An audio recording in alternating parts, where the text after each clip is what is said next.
श्रावस्ती में एक अन्य संप्रदाय का अनुयायी ब्राह्मण रहता था। एक दिन नदी के तट पर अपने खेत में काम कर रहा था। बुद्ध उधर से गुजरे और उन्होंने उस किसान को देखा।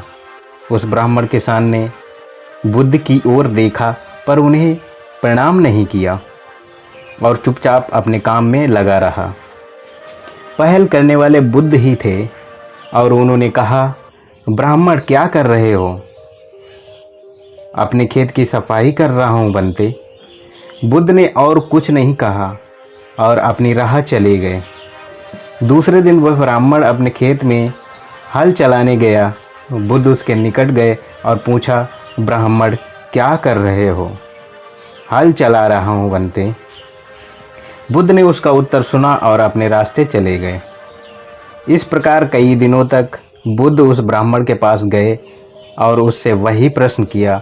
उत्तर पाकर कि भंते, मैं बीज बो रहा हूँ, मैं खरपतवार निकाल रहा हूँ, मैं अपने खेत की रखवाली कर रहा हूँ। बुद्ध अपनी दिशा चले गए।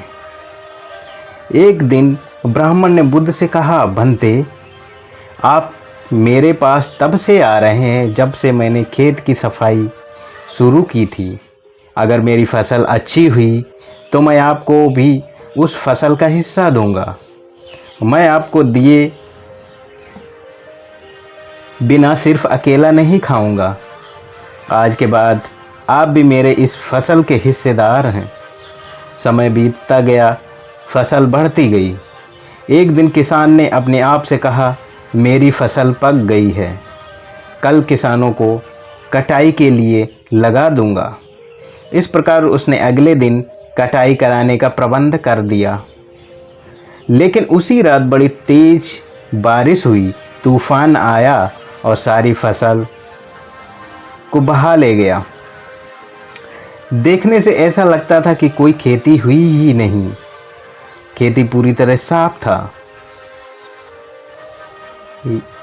बुद्ध को प्रथम दिन से ही पता था कि ब्राह्मण फसल नहीं काट पाएगा।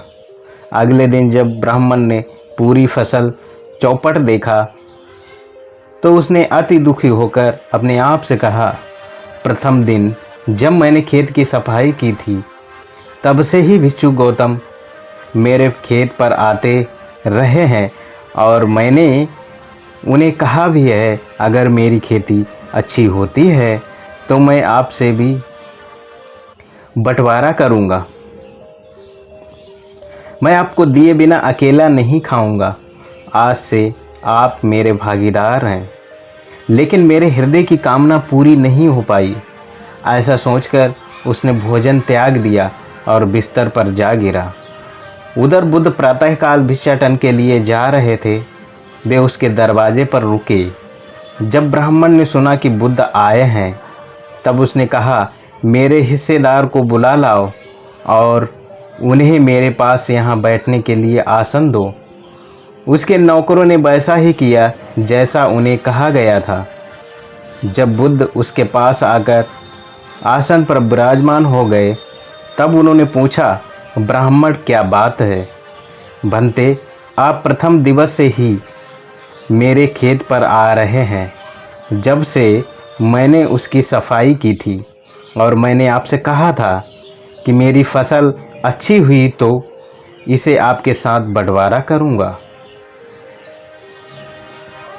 लेकिन मेरे हृदय की इच्छा पूरी नहीं हो पाई, इसलिए मेरे ऊपर दुख का पहाड़ टूट पड़ा है और कुछ भी अच्छा नहीं लगता है।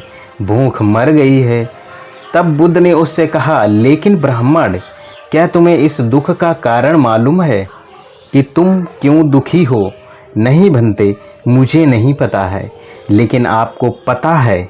बुद्ध ने उत्तर दिया, हाँ ब्राह्मण, जब कभी दुख या भय की उत्पत्ति होती है वह मात्र तृष्णा से ही उत्पत्ति होती है। 4 आर्य सत्य में दुख के कारण का विश्लेषण करते हुए बुद्ध बताते हैं कि तृष्णा ही सभी दुखों का कारण है और कहते हैं, तृष्णा शोक की जननी है, वही भय को जन्म देती है। जो तृष्णा से परे है उसे शोक नहीं हो सकता। भय होने का प्रश्न ही कहाँ। धन्यवाद।